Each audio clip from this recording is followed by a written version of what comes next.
Hey, ladies and gentlemen, welcome. I'm Lieutenant Colonel Dave Eastburn. I'm the spokesman for Asia Pacific Security Affairs here at the Pentagon, Defense Press Operations. I'm going to go over some ground rules really quick. First and foremost, this is on camera, on the record, so I need to remind everybody to remove their badges, please. Having said that, this engagement is about the 2019 DoD report to Congress on the People's Republic of China. I ask you focus your questions on that. Once you're called on, you'll be given one question with a possible follow-up. ASD Shriver will be making the decision on who to call. Once he calls on you, please state your name and your outlet clearly. And this is a 40-minute session, and ASD has a tight schedule this afternoon, so just know that we're going to be sticking to that. Do you have any questions of me before I go get ASD Shriver? Okay, really quick. It's Assistant Secretary of Defense Randall G. Shriver, and I'll spell that for you. It's R-A-N-D-A-L-L, G as in golf, Shriver, S-C-H-R-I-V-E-R. And he's the Assistant Secretary of Defense for Indo-Pacific Security Affairs. Okay? If there are no questions, be right back.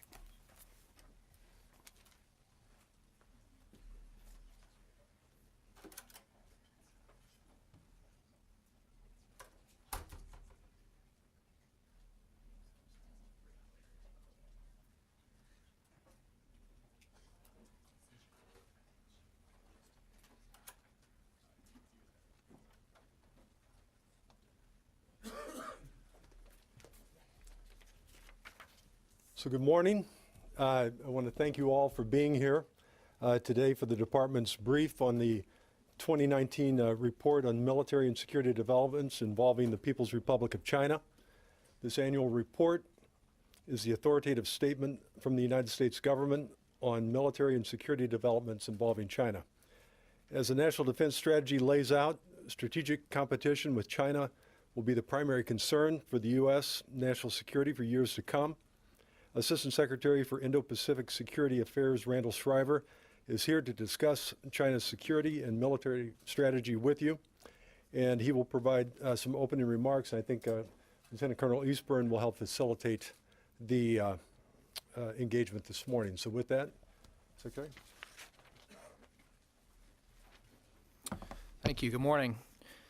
As was noted yesterday, the Department of Defense submitted our annual report to Congress, which we refer to as the China Military Power Report. And this report is our authoritative statement on how we view developments in the Chinese military, as well as how that integrates with our overall strategy. And of course, this relates directly to what we do here at the Department of Defense in our implementation of our national defense strategy, which states that the United States will compete from a position of strength while encouraging China to cooperate with the United States on security issues where our interests align. So a few things to comment about the report. First of all, with respect to some of the military developments, we continue to see that China seeks to erode U.S. military advantages and seek to gain and maintain influence, and it backs these ambitions with significant resourcing, which translates into real capabilities and capacity. Our 2019 report finds that in the coming decades, China seeks to become both prosperous and powerful, and the report notes that China has a stated goal of becoming a world-class military by 2049. Some of the specific areas of modernization: China continues to grow its inventory of DF-26 intermediate-range ballistic missiles. These missiles are capable of conducting conventional and nuclear precision strikes against targets, both ground and naval targets in the Western Pacific and Indian Oceans. China has begun construction of its second domestically built aircraft carrier in 2018. Their first domestically built aircraft carrier will likely join the fleet this calendar year. And of course, these carriers follow a foreign acquired carrier. In 2017 and 18, China launched its first 4 Renhai-class guided missile cruisers, as well as having several more under construction. We expect that the Renhai will enter operational service this calendar year. This cruiser class will be China's premier carrier escort for blue water operations, carrying an array of long-range anti-ship cruise missiles. We also noted at the Zhuhai Air Show this year in November, the PLA Air Force conducted a demonstration of its J-20 fighter, its fifth-generation most modern fighter. Equally important to the equipment, China in 2018 published a new outline for training and evaluation, and this publication emphasizes realistic and joint training across all warfare domains and tasks the PLA to prepare for conflict aimed at, quote, strong military opponents. There also continues to be continued emphasis on civil-military integration. Under the Civil Military Integration Initiative, China's leaders are incentivizing the civilian sector of the economy to enter the defense market to achieve greater efficiencies, innovation, and growth. Our report also talks about China's continuing use of cyber theft, its targeted investment, its exploitation of private Chinese nationals' access to foreign military technology, all to support its modernization goals. In 2018, we saw specific efforts targeting such areas as aviation technologies and anti-submarine warfare technologies. We also see China continue to pursue global access and increase its global military footprint. Alongside its military modernization, they seek to have the ability to effect security along China's periphery and beyond. We believe China will seek to establish additional military bases overseas, as well as points for access. Press reporting in 2018 indicated China sought to expand its military basing and access in the Middle East, Southeast Asia, and the Western Pacific. Regarding some strategic developments, and it's important to note that all these developments occur in a larger context. China's leaders are leveraging their growing diplomatic, economic, as well as their military clout to secure China's status as a great power, and with the aim of becoming the preeminent power in the Indo-Pacific. In 2018, China continued to implement long-range state-directed planning, such as Made in China 2025, that challenges the economies of high-tech exporting nations to support China's development, including indirectly its military development. They're also leveraging the One Belt, One Road initiative to enhance its global role and to shape other countries' interests so that they align with China. After noticing the Made in 2025 and One Belt, One Road have caused some concern, China's leaders have softened their rhetoric and have sought to rebrand to some extent. However, the fundamental goals of these programs have not changed. As our report describes, China conducts influence operations. We have a special section of the report that addresses that, targeting media, culture, business, academia, and the policy communities in the United States and other countries. It's also important to note, as our report does, that last year the Chinese Communist Party Central Military Commission took sole authority of the People's Armed Police. The People's Armed Police, of course, is the primary force for internal security, and of course our concerns are significant when it comes to the ongoing repression in China. The Communist Party is using the security forces for mass imprisonment of Chinese Muslims in concentration camps. With respect to China's approach to some regional disputes, we're concerned that China's leaders continue to take actions that erode the rules-based order and that they are willing to accept friction in pursuit of those interests. The report finds that China continues to employ tactics designed to fall short of armed conflict and accomplish its objectives and its goals along its periphery in a so-called gray zone approach. In 2018, China continued its militarization in the South China Sea and has been widely reported placed anti-ship cruise missiles, long-range surface-to-air missiles, and jamming systems on some of the outposts in the Spratly Islands. This violated a 2015 pledge made by General Secretary Xi Jinping in the Rose Garden of the White House when he stated that China does not intend to pursue militarization of the Spratly Islands. China also continues to use coercive economic measures, both its economic tools as well as its military tools, to advance its interests and to mitigate opposition from other countries. For example, in 2018, China used economic coercion by reducing overseas trade and tourism in an effort to influence domestic politics and political institutions in countries in Oceania, including Australia and Palau. With respect to Taiwan, China's overall strategy continues to incorporate elements of both persuasion and coercion, and overall is destabilizing not only to Taiwan but to the entire region. Bowing to Chinese pressure in 2018, the Dominican Republic, Burkina Faso, and El Salvador switched diplomatic relations from Taipei to Beijing. The Chinese Communist Party seeks to diplomatically isolate Taiwan by stripping away its diplomatic allies. It also applies economic pressure by cutting tourism and redirecting investment, and it seeks to undermine democracy in Taiwan by meddling in its elections. And while China publicly advocates for peaceful unification, China has never renounced the use of military force and continues to apply pressure through its posture, its increasingly provocative exercises and operations. Our report also talks about U.S.-China military-to-military relations. While the National Defense Strategy emphasizes competition, we certainly don't see conflict with China, and it doesn't preclude cooperation where our interests align. We continue to pursue a constructive, results-oriented relationship between our countries, and it's an important part of our regional strategy to have stable, constructive relations with China and a relationship which mitigates the risk of incident or accident. So this all sets a framework in which we're operating, and as I said up front, our national defense strategy is aimed at dealing with these challenges. You're familiar with the pillars of our strategy, seeking to increase the lethality of the joint force, strengthening partners and allies, and reforming the business practices of the Department of Defense. Much of that will put us on a better posture to compete effectively and deal with these challenges. So with that, look forward to your questions.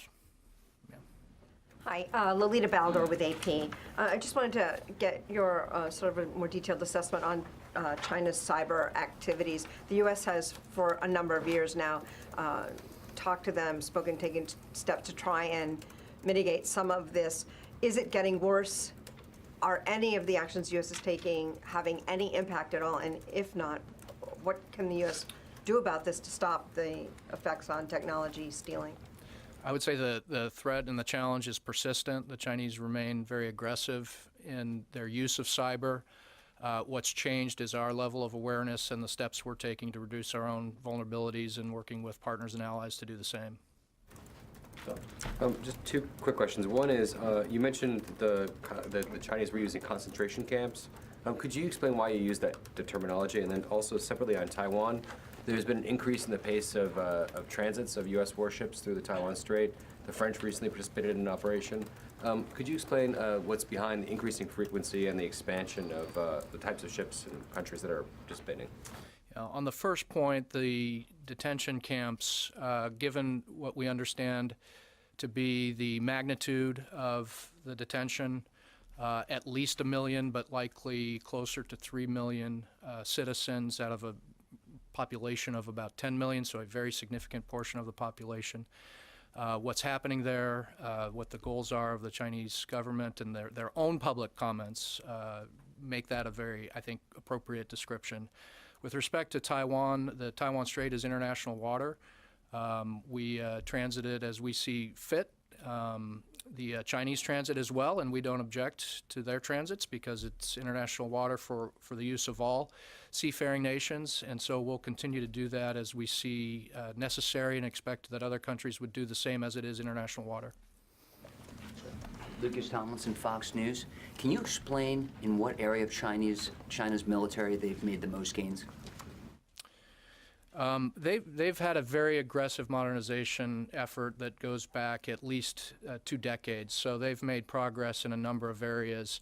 I would say their power projection through ballistic and cruise missiles is an area they've made tremendous progress, and they continue to develop enhanced capabilities in those areas. But really, it wouldn't be limited to that. And I think particularly in new domains, they've invested a lot in cyber, space, hypersonics, AI. So we're seeing a very aggressive modernization effort backed by resourcing. For almost 2 decades, they've had near double-digit growth in their official defense budgets. Their defense budgets might actually be higher than that. So this is a national effort that's resourced very well, and it's targeted at them being, as the report says, the preeminent power in the Indo-Pacific. And former Vice President Joe Biden says that China is not a competitor of the United States. What is your response? I'll stick with the language in our national security strategy and our national defense strategy, which identifies China as a strategic competitor. Certainly. Can you talk about the PLA's presence in Tajikistan and how it influences Afghanistan? I think the Chinese have growing interest in Central Asia in general, and they're looking for partners that will train with them, give them access. I think they have a variety of interests there that may include Afghanistan, but I think they have broader interests in Central Asia. I know the Russians are also paying attention to that, and that could be a source of some friction there.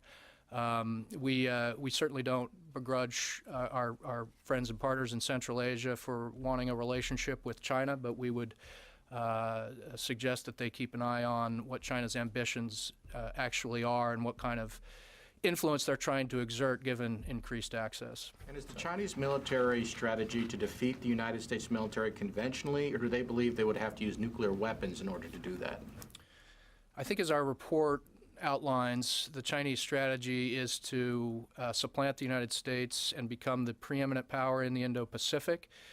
They also have known interests in particular contingencies, potential contingencies, East China Sea, Taiwan, South China Sea, that they prepare for, as well as on their land borders.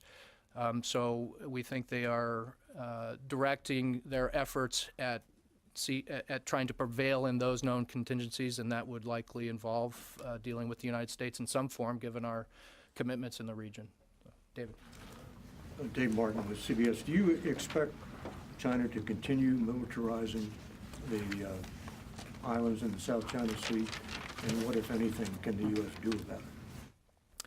I don't know what steps China will take beyond what they've already done. I think those steps at militarizing the outposts are designed with a certain aim, and they seek to operationalize an illegal, expansive sovereignty claim, basically everything inside the 9-dash line or the entire South China Sea. So what we do about it is we fly, sail, and operate where international law allows. We're increasingly joined by other countries to make sure that no one country can change international law and international norms, that water remains international water. In other words, making that investment that the Chinese have made as insignificant as possible, particularly where their core goal is aimed at. We also do capacity building in the region so that our partners and allies have their own capability to monitor their territory that abuts against the disputed territories of the South China Sea. And I think what we expect China will see as this unfolds is they've taken steps that are destabilizing, and in response, they're getting more action from the United States, freedom of navigation, presence operations, joined by more and more countries in terms of presence operations and activities in the South China Sea, more and more capable maritime Asian nations to deal with maritime security, and if they continue, potentially more cost imposition. As you know, we disinvited them from RIMPAC because of their activities in the South China Sea, and there could be more cost imposition in the future. Has any of that had any effect so far? The effect is the fundamental nature of the South China Sea hasn't changed. China has changed some facts on the ground with respect to the land reclamation and the infrastructure on these outposts. But the effect that the Chinese seek, which is operationalizing this illegal expansive sovereignty claim, has not been achieved. Eric Rowe, Asahi Shimbun. With regards to Taiwan and the increased pressure from the PRC, what can the U.S. do to provide more tangible, substantial report to Taiwan? And in particular, what is the current progress of the sales of the Abrams and F-16Bs to Taiwan? And in general, have the U.S.-China trade talks affected this at all? So what we can do to support Taiwan is faithful implementation of the Taiwan Relations Act. So that has a number of things included in it that relate directly to the military threat Taiwan faces. We do provide Taiwan with weapons of a defensive character for their sufficient self-defense. We also maintain the capacity to resist force should our National Command Authority ask us to do so. So we look at our planning, we look at our own posture, our own capability, and we do a number of things to assist Taiwan in the defense service area as well. We don't just sell them weapons that are required for their defense. We support training and we support professionalization of the military, looking at reserve forces, et cetera. So we'll continue faithful implementation of the TRA as the best mechanism to deal with the emerging China threat that they face. Yes, sir. Well, a quick follow-up on Taiwan, the F-16 sale. What in the report, what trends in the report, either modernization, tactical, or intent trends justify or provide a rationale for the sale of additional new F-16s? And where does that sale stand in terms of the requirements scrub going on? Sure. Well, I didn't comment on the question on tanks and the possible sale of additional F-16s because we don't comment on potential sales that are still under consideration. But I think the threat environment is evolving. As I mentioned, the report talks about the possibility of the J-20 fighter coming online in 2019. That's a fifth-generation fighter. The efforts to diplomatically, politically, economically isolate Taiwan suggest that they need a boost in their own confidence and need to see the support of the United States and other friends and partners. But the threat is clear and evolving. So the air threat, surface, submarine threat, China's own articulation of its goals to become a world-class military by 2049 also speaks to some of their ambitions associated with a capability to affect the Taiwan scenario should their leaders ask them to do so. So we monitor that and look at the capabilities that would be appropriate for Taiwan's defense. Space question. April 9th, the Secretary said that China has fielded an anti-satellite missile unit to an operational Chinese unit. I didn't see that mentioned anywhere in your report. Can you square the circle? Yeah, we do talk about China's space development and their interests. I'm not going to talk about a specific milestone. We've obviously seen them conduct a test in the past, an anti-satellite test, which resulted in the space debris that we're still all living with. So, well, and it's still there. Okay. So I don't want to talk about a specific milestone, but we do address in the report China's interest in space and their modernization efforts, and we know they have had demonstrated capability in the past. Thanks. Sir. Yes, thank you. Dan Lamothe with the Washington Post. Economic colonization has been raised as a concern by the Pentagon broadly when it comes to China over the last several months. The airstrips in Greenland come to mind as an example. What's the message to potential partners that are perhaps economically in a position where they need financial help? You know, the United States assisted in that case, but they probably can't in every case. Sure. Well, I think the track record is becoming more and more clear with China's predatory economics. So I guess one of the messages is buyer beware. If you have these development needs and China is offering solutions, read the fine print, make sure you understand the terms of the deal, and make sure you understand the track record that has resulted in countries losing, to some degree, sovereign control of their own country because they're indebted to China and find themselves under enormous Chinese pressure and influence. I think we can offer alternatives. We can also offer alternatives alongside our partners and allies. So in many cases, development assistance can be produced not only from the United States, but U.S.-Japan solutions, U.S.-Japan-Australia solutions, et cetera.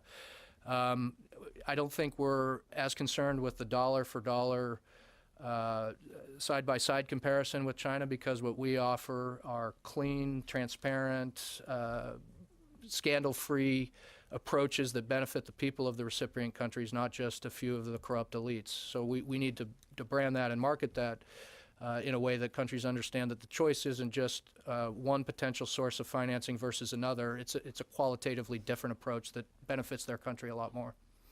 Sir. Tony Vertuca, Inside Defense. Thank you. There is tension between U.S. firms that the Defense Department wants to bring in to the defense industrial base and those firms' desire to have access to the Chinese market.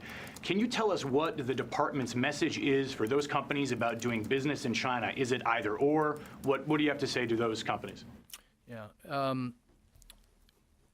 We want a level of awareness for any U.S. company doing business in China and depending on the sector where the vulnerabilities might be. And should those companies have an interest in doing business with the United States Department of Defense, be part of the defense industrial base, understand that there may be potential trade-offs. And starting from a position of awareness, gives private companies who can make their own decisions the ability to balance the pros and cons. I mean, I think we are very concerned about being vulnerable and closing those gaps. It's been a focus of this department.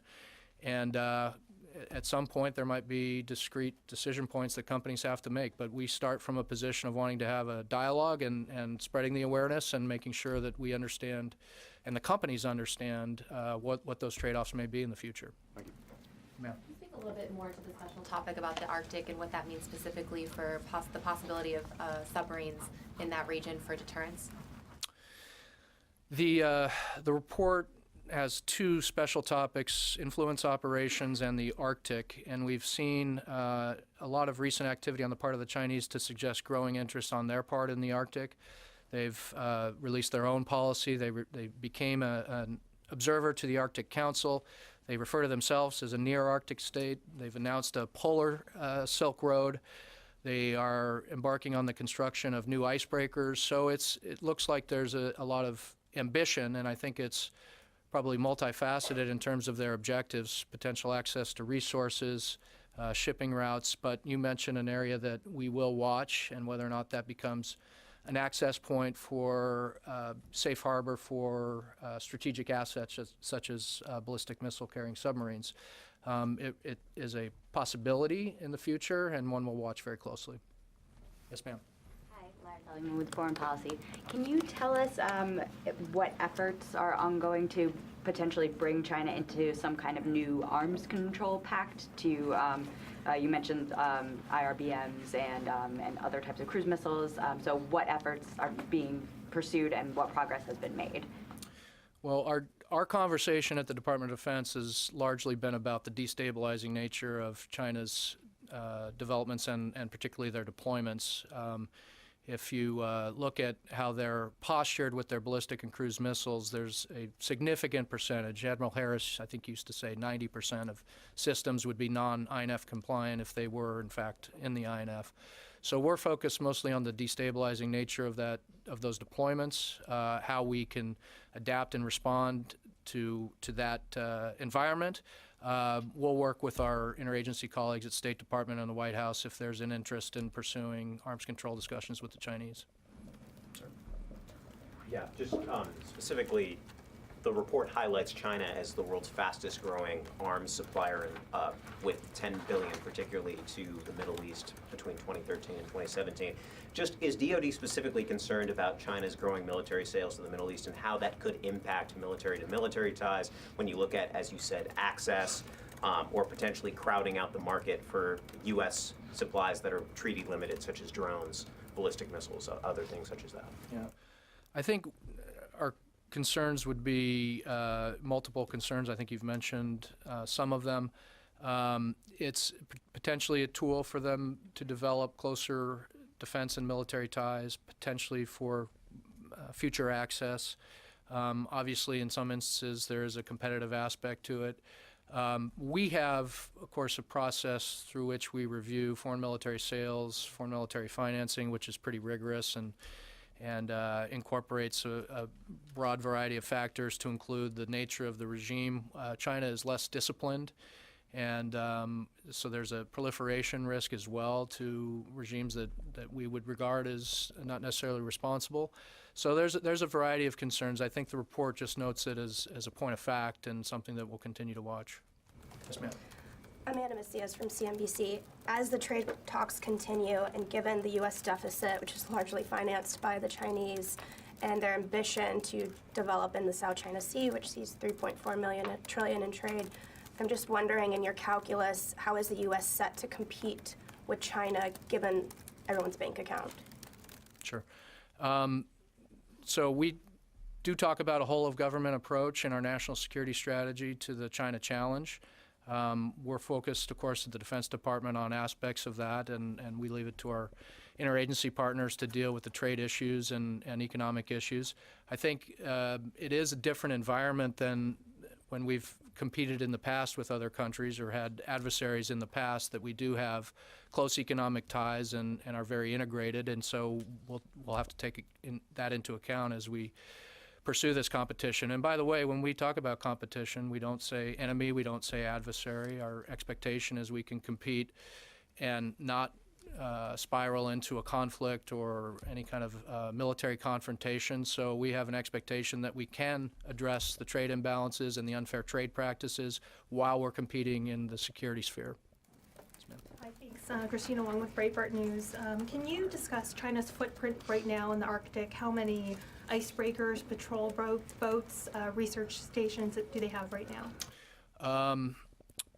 That's now you're getting into some very specifics. I may have to return to you on, but they are investing in all of those areas, including the large icebreakers. They have one in the fleet that's operational, and I believe they have 2 more under construction, but I want to check that fact. And then the smaller ice-capable patrol craft. So as a general matter, it's an area of interest of theirs that we've seen them pursue through resourcing and through their activities, including diplomatic activities such as joining the Arctic Council as an observer. And again, we think they have multifaceted objectives, resources, commercial routes, potential strategic interests, but the very specific numbers I can get back to you on. How are we adjusting to China increasingly using its Coast Guard and maritime militias to interfere with U.S. naval operations? We're less interested in the color of the hull than the activity and the actions.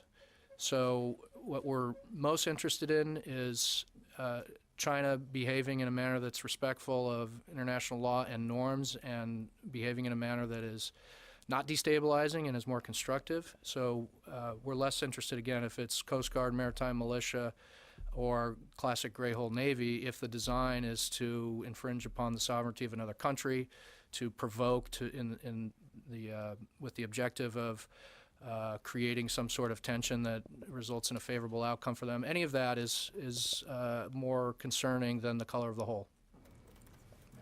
Hi, Chen Chen with United News Group Taiwan. So you mentioned that China hasn't ruled out to use force against Taiwan. If China invades Taiwan, will U.S. military help to defend Taiwan? Our law says that any threat to Taiwan is, and it's a broad definition of threat to include economic threat, blockade, etc., would be regarded with grave concern in the United States, and the President would consult with the Congress on an appropriate response. I think our history is clear. When Taiwan has been threatened, the U.S. has responded in an appropriate manner to help support Taiwan. So I think in the future, I think it could be well expected that we would want to see Taiwan be able to preserve its status free from coercion, but the specific response would be that product of that consultation, as our law directs us to do in that event. You said at the beginning that China's stated goal is to become a world-class military power by 2049. If the U.S. is the definition of a world-class military power, does that mean China, despite all this erosion of the U.S. military advantage, China is still decades behind? I think, as our report points out, they've had substantial progress in niche areas. So I think they have areas of excellence, such as ballistic and cruise missiles. There's areas where they're making rapid progress, cyber and space. I think the report also suggests where they do need more work, and we do look at that as a department. There are things that we do in terms of training, in terms of sophisticated integration of command and control and intelligence that they're not quite there yet. The training is not as complex as ours. So there are things that they would need to work on in order to achieve that status. But there are certainly areas where they've made a lot of progress, and I would describe as niche areas of excellence. One area you haven't mentioned is hypersonics. Well, our report talks about it, and we note that they've tested a hypersonic glide vehicle. It's certainly something that we're concerned about. Our budget request this year, for example, talks about the need not only to defend against potential developments by other countries, but invest our own research and development in those areas. So it's definitely something that we're tracking and trying to account for. Is there an estimate for when it would become operational? I don't have an estimate, no. At what point will the Chinese have as many advanced warships and submarines and large bombers as the United States? Well, in some instances, just the total numbers, it wouldn't be difficult for them to exceed. But when you talk about the number of advanced, so if you're talking about 5th generation fighters versus 4th, or you talk about the new class of guided missile cruiser that's come online versus older platforms, I'm not sure I can give you a precise answer on that. I mean, I think our hope is through our own modernization, we maintain the competitive edge. That's what the first pillar of our national defense strategy is all about. And I would also note that the warfighting environment is changing. We talk about that in our national defense strategy. So our investment in some of these new domains, it may not be such a simple calculus in the future of how many platforms one side has or another. It's about maintaining the technological edge, which we're committed to. Is it fair to say now Really that quick, Tony, just really quick, time for 3 more questions. does China now have a nuclear triad? You suggested in your report that the Jin class is operational. Have they actually done deterrence patrols? And is it accurate to say not China is one of the 3 nations on Earth with an operational nuclear triad? Yeah, I don't think I'd be prepared to use those words, but we're certainly tracking what they're doing with the ballistic missile carrying submarine, and it looks as though, without getting specific about a timeline, that they're heading in that direction. Heading in what direction? Toward having capable delivery systems in those 3 domains. To have a true triad involves doctrine, involves training, a lot of things. So I'd stay away from a specific point in time, but there's certainly something they're heading towards. Thank you. Sir. Ben Kessler with the Wall Street Journal. You said that the color of the hulls of the Chinese ships doesn't matter as much as the activity. Does that mean that the U.S. military considers Chinese Coast Guard and Chinese People's Maritime Militia ships to be military vessels? And if so, are they considered to be so at all times? Or is there a threshold that they have to cross to be considered as such? No. As I said, it depends on the activity with respect to how we regard them. If they're engaged in provocation or infringement on another country's sovereignty, particularly our allies, then we would treat them differently than if they were doing what we would regard as more normal Coast Guard activities, or we don't have necessarily the equivalent of a maritime militia, but peaceful activities. So I'll just leave it at the statement I made. We're more concerned about the activity and the action rather than the color of the hull. Ma'am. Lauren Meyer with Washington Times. So China has a significant involvement in Venezuela. Are there significant matters about China's involvement that the department is concerned with? And how is the department looking to counter such involvement? Yeah, I think I'll leave the questions to Venezuela to right now our State Department and White House and our Southern Command, which I know that the Secretary just spoke to a group just before this session, so I'll leave it at that. Yes, ma'am.